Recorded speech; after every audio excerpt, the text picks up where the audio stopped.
আসসালামু আলাইকুম hello viewers welcome to my YouTube channel English in short programme. আজকে আমরা different uses of same word, একই শব্দের বিভিন্ন ব্যবহার, একই শব্দের বিভিন্ন ব্যবহার, একই শব্দের বিভিন্ন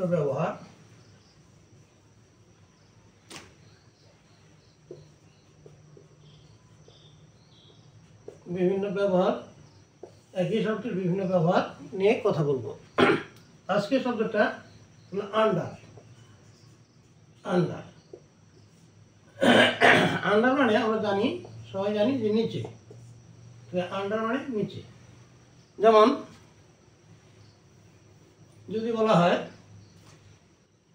যে গাছের নিচে একটি শিয়াল বসেছিল, প্রেজেন্ট কন্টিনিউয়াস টেন্স। তাহলে আমরা লিখব একটি শিয়াল বসেছিল, a jackal was sitting under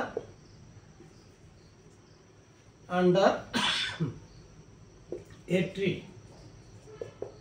একটা গাছের নিচে একটা শিয়াল বসেছিল। এই যে আন্ডার কথাটা নিচে অর্থে ব্যবহার হলো, আন্ডার। তেমনি হবে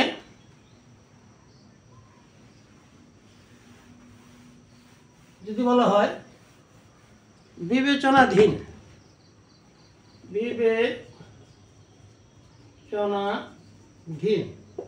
এর ইংরেজি হলো আন্ডার কনসিডারেশন।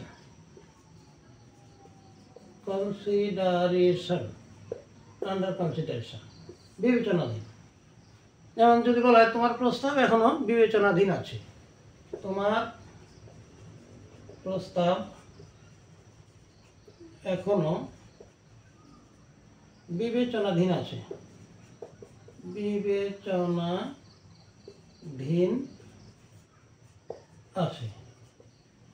তাহলে আমরা কি লিখবো? তোমার প্রস্তাব এখনো বিবেচনাধীন আছে। Your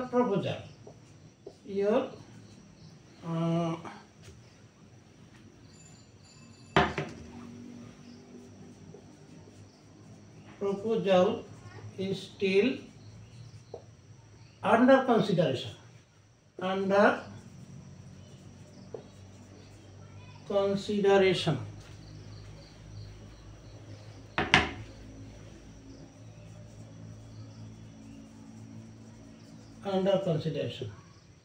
Your proposal is still under consideration. Under consideration মানে বিবেচনাধীন।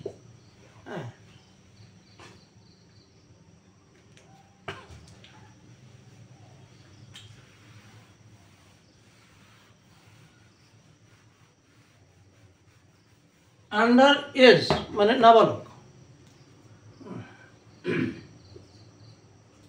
আন্ডার এজ মানে নাবালক মানে যা বয়স হয়নি। আচ্ছা, আন্ডার এজ মানে নাবালক। I think him in under age. আমি তাকে মনে করি নাবালক, আন্ডার এজ।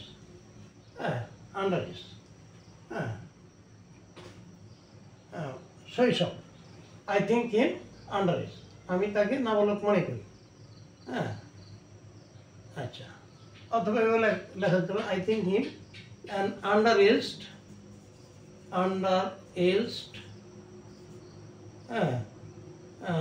ম্যান। এরকম লেখা যেতে পারে, আমি তাকে নাবালক মনে করি। ইন আন্ডার এজ না লিখে এটাও লিখতে পারি আমরা, I think him an under aged man. Under aged man বা বয়ও লিখতে পারি। নাবালক বালক, নাবালক বয়স কম। তাহলে আই থিঙ্ক হিম অ্যান আন্ডারেস্ট বয়, হ্যাঁ, নাবালক বালক, হ্যাঁ, আন্ডারেস্ট ম্যান, হ্যাঁ, নাবালক লোক, এরকমও লেখা যায় আন্ডারেস্ট, হ্যাঁ, আন্ডারেস্ট ম্যান, এরকমও লেখা যায়। আজ এই পর্যন্তই। Thank you all. আল্লাহ হাফিজ।